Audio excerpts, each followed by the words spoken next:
Kliptown, June the 26th in 1955. I was a young girl of 17 living in Cape Town with my parents, and I had just started University of Cape Town to study teaching. But I had a history before I came to the university. My father had been attached and a member of the Communist Party. Although it was banned, they were still having meetings with many special comrades at the time. And he used to take me while I was at school to these meetings, and I met many of the famous, well-known comrades, Dennis Goldberg and his family, and I met Albie Sachs at these meetings. And it was a very special awareness that my father created for me by attending the meetings during the very serious years of apartheid in Cape Town. And subsequently the police visited my home and took my name, and my mother was terrified. But my father had a history. His father, Alexander Moraney, had been at the same talks for the Garment Workers Union in 1922 with Albie Sachs's father, who was Solly Sachs of the Garment Workers Union.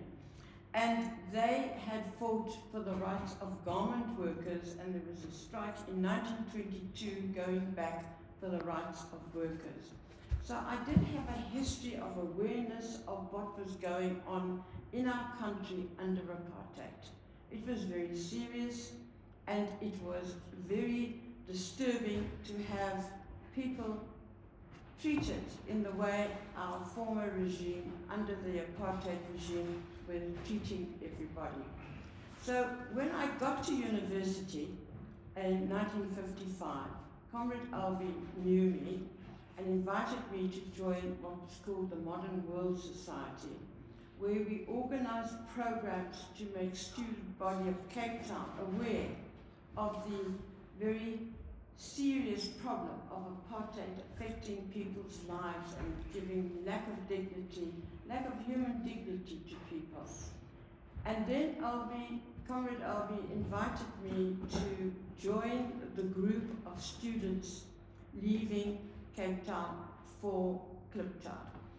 But while I was there building up to knowledge for Congress of the People, Comrade Albie also invited me to study dialectical materialism, which was the basis of the Communist Party.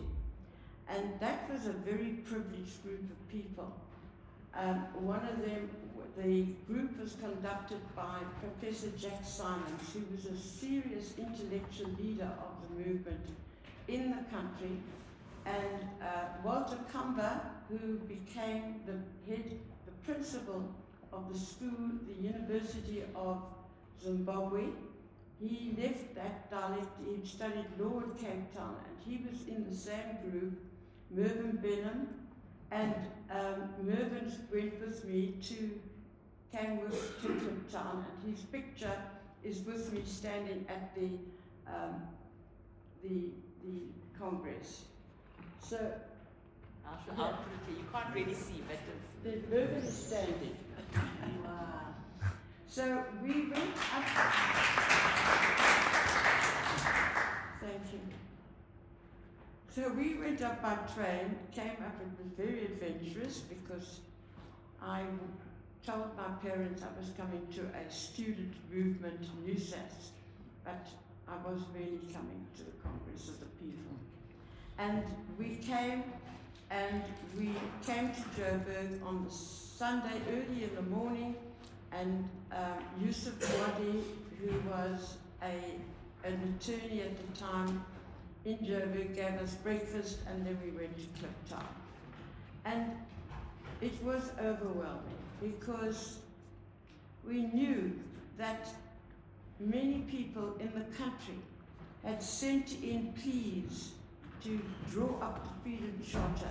All the categories and rights in the Freedom Charter were drawn up because clever, articulate people, comrades throughout the country, had sent pleas to the central body to say what they felt should be integrated into the Freedom Charter. And that is why the Freedom Charter stands for the rights of all people in the country, giving them human dignity and equality and partaking in the ruling and the government of this country. And I feel that it's hard to understand how difficult it was to bring the comrades to Copelan. That the organisers were able to secure the land where it would be fairly secret because there was growth all around the stand, and the comrades who were invited as leaders to stand on the platform.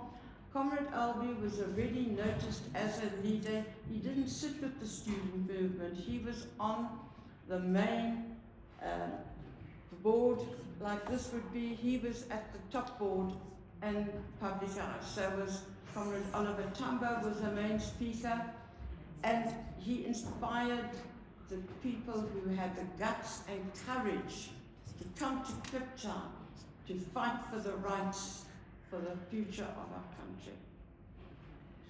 Okay.